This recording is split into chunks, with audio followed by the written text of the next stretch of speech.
All right, Hassler here. I decided that I was going to do some video notes to introduce the idea of linear motion, just so that we can maximize our work time in class.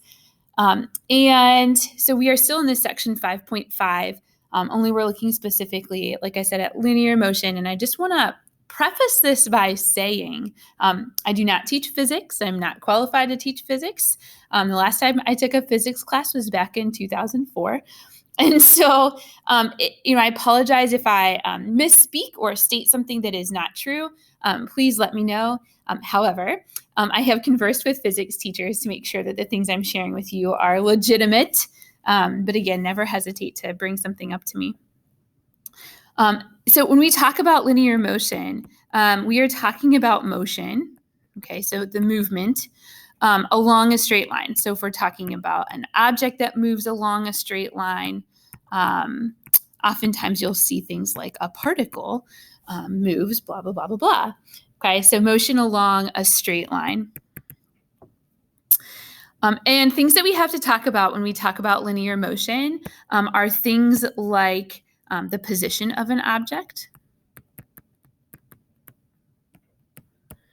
And then we'll also talk about the velocity of that object and what that means, and the acceleration of an object and what that means. But let's first talk about position of an object. And when we see functions here in calculus, position is given as x of t. Sometimes you might see it as s of t, but often they'll say x of t. And what that is talking about is position or distance, typically from the origin, unless they give you a different starting position or a different initial value, okay, from the origin at time t. So x would be the position, and that's the output or the dependent variable, and t represents the time, okay? Over what period of time did my position change, or what is my position after, 5 seconds, okay? The next thing that we talk about is velocity of an object.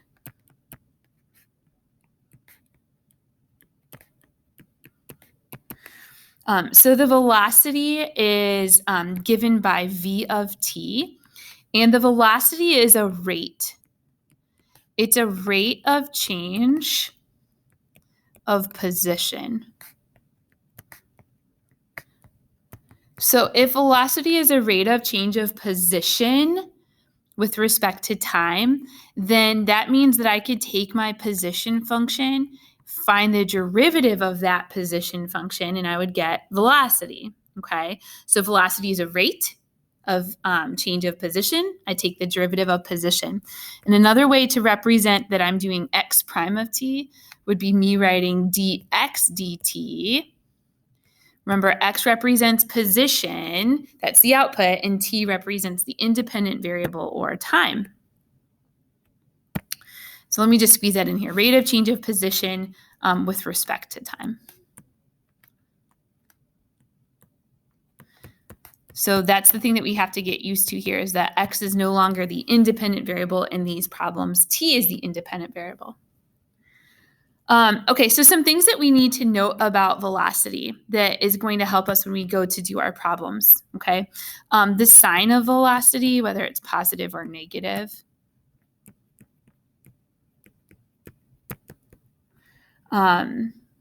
Velocity or v of t. Okay, the sign of velocity represents direction. And that's important. Those of you who have taken physics, you understand that velocity is not just the speed of an object. So velocity tells you how fast and the direction, okay?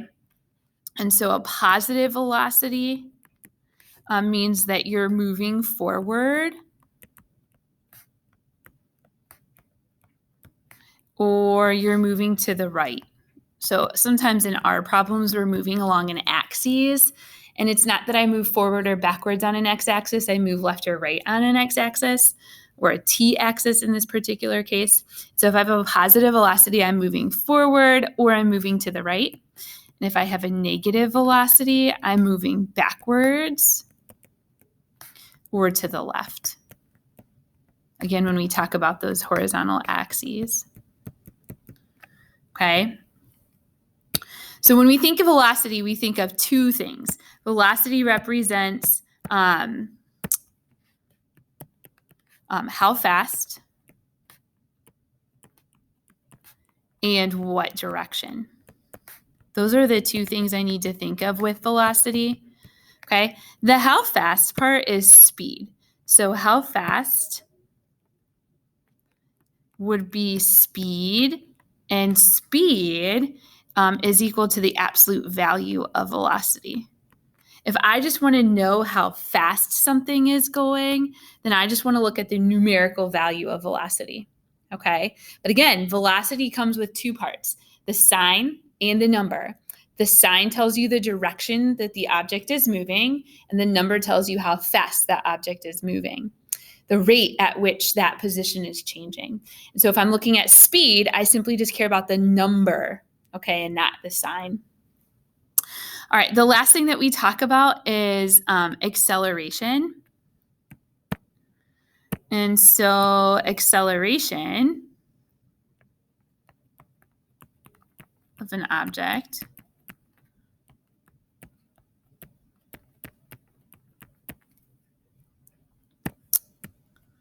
Sorry, I just want to follow my little pattern here. The acceleration of an object is represented by a of t, okay? And the acceleration of an object is the rate of change of velocity with respect to time.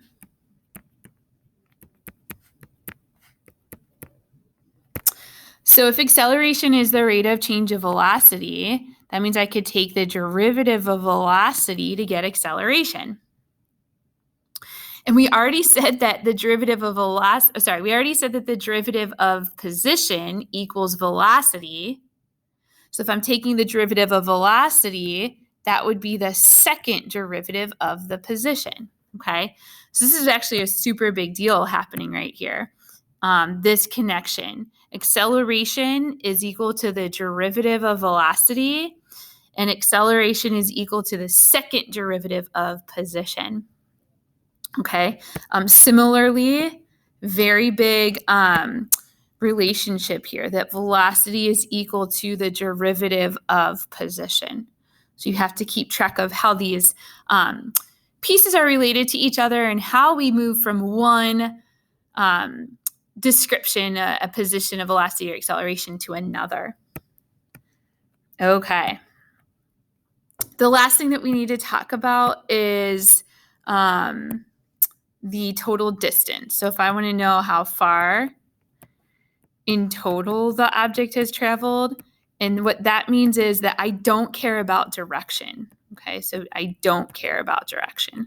I want to know the total distance. So if I'm going to drive my car forwards and drive my car backwards and then forwards again, I want to add up all those distances, the forward, the backwards, and the forward distance. So we don't care about the direction. I just want to add up the distances, and I'm not going to put the positive or negative on there, okay? So distance would be similar to position, like how far did I travel? And to go and get that distance, I want to integrate velocity, right? If the derivative of position is velocity, then I would have to integrate velocity to get the position. But if I don't care about the sign, if I don't care about the direction, then I'm going to do the absolute value. And we'll talk more about that when we have a problem where we have to deal with that, okay? Okay, so just a recap here, just a reminder. We said that x of t is equal to position. we said that if I take the derivative of x, that equals velocity.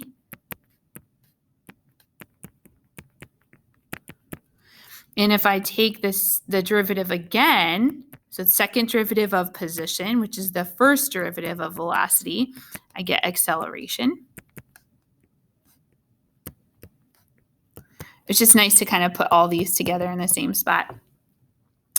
Which means going backwards, because I'm going to have to be able to go backwards with these problems, which means going backwards, if I were to integrate the acceleration function on some time interval from t sub 1 to t sub 2, I would get velocity, okay? And if I were to integrate velocity on some time interval, not with the absolute value symbols, just velocity, okay, then this would be equal to a change in position. So we have to be careful because it's not necessarily the position, but it's a change in the position on that time interval from t sub 1 to t sub 2. And another word for that that you guys would have talked about in science class is displacement, okay? And if I want to talk about what the actual position is, then I would talk about where I initially started, initial position.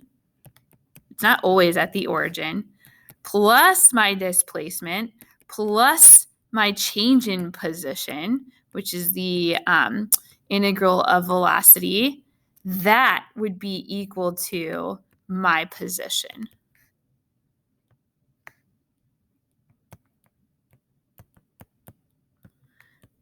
And that would be the position at the end of that time period, okay? So there's a difference. If I'm integrating the velocity function, that's telling me my change in position. Like, I traveled 5 feet, okay? So that tells me how much I moved. But if I want to know my new location, I have to add that 5 feet onto where I started, okay?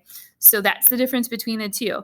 This one right here, this one says that's how much I've traveled versus this one here says, now this is where I'm located. Okay. Okay. Let's talk about a couple more items. Oftentimes you're going to be given information about an object and you're going to be asked to determine if the object is speeding up, is it slowing down? And so we have to understand what we're looking for. So if the object is speeding up, if an object is speeding up, I have to determine if velocity and acceleration have the same sign.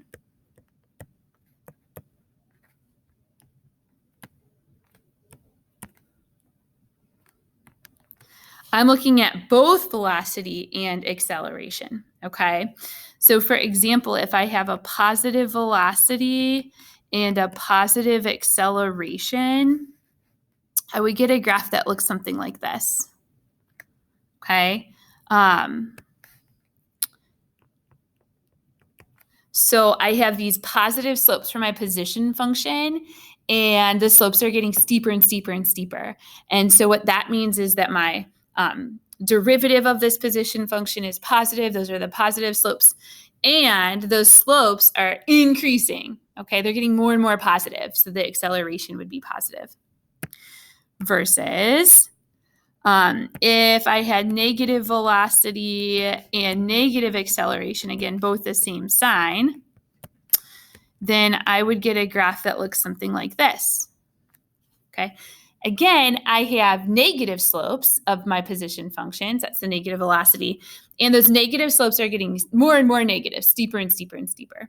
And so for that reason, my acceleration would be negative. Okay. Think about it in terms of concavity, right? I have positive slopes and I'm concave up. I have negative slopes and I'm concave down. Okay, so that's one way to think about this. All right. Or my object could be slowing down, okay? And so if my object is slowing down, that means that my velocity and acceleration have opposite signs or different signs. Okay. So for example, if I have positive velocity but negative acceleration. So again, here's my position function. Positive velocity means I need positive slopes, but negative acceleration. And so I could have something like this. Okay, my slopes are positive. I have positive slopes. That's the positive velocity part, but I'm concave down.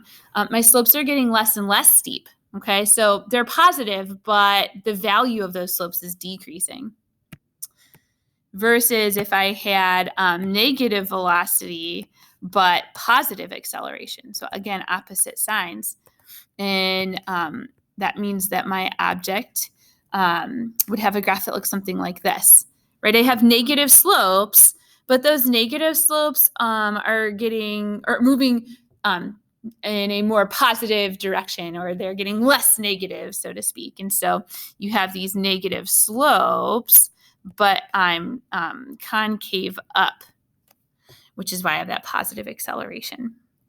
Okay, so again, this occurs when you're asked questions about, is the object speeding up? I have to look at two things, velocity and acceleration at the same time, and they have to have the same sign. Or is my object slowing down? Again, I'm looking at velocity and acceleration, and if they have opposite signs. And the very last thing that we are going to touch on is if my object is changing direction.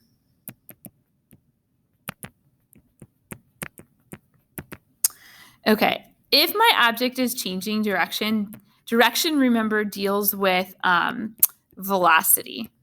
Okay, so my velocity would have to be 0 and change signs. Right? If velocity deals with direction and positive velocity, so let me make a little sign chart here, right? I have positive velocity. Let me just put, this would be time, right? So time, let's say at 2 seconds, okay? I have positive velocity, and then I have negative velocity. Well, to get from positive to negative, I had to pass through 0 velocity. And so it makes sense that my velocity has to be 0 and change signs. Really, my velocity has to change signs, okay? But I'm looking for where my velocity was 0, okay? Same idea here, sign chart. If at time t equals 5, I go from negative velocity to positive velocity, I change directions. I went from backwards to forwards, okay?